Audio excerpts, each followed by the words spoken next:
Il y a déjà 30 vignerons là qui sont présents. Il ouvre à l'instant ses portes et déjà il y a des premiers visiteurs. Mais ce qui est important, il y a plusieurs choses. C'est il y a les vignerons.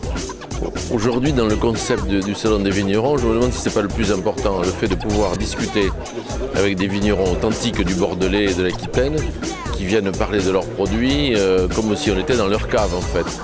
C'est un peu l'esprit qu'on veut donner à ce salon. Alors comme si on était dans la cave, ça veut dire qu'on va pouvoir même goûter, je suis sûr qu'il y en a plein qui en ont apporté, des millésimes, je vais dire insolites, enfin les grands millésimes de ces dernières années.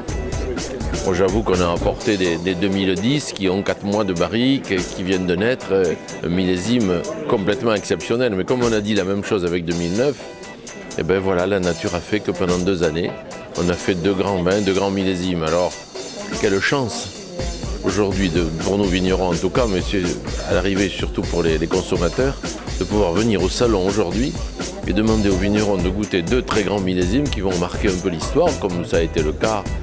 Je vais remonter à mon grand-père qui disait que 28 et 29 étaient les plus grandes années du siècle, c'est un peu comme ça. Et qu'aujourd'hui, eh bien, on peut les goûter ici.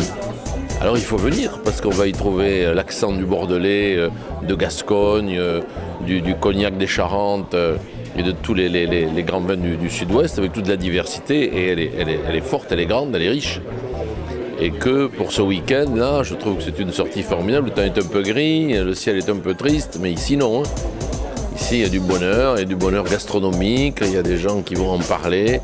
Donc je crois que venir un peu chercher le chaleureux des vignerons, c'est un bon plan pour ce week-end. Hein.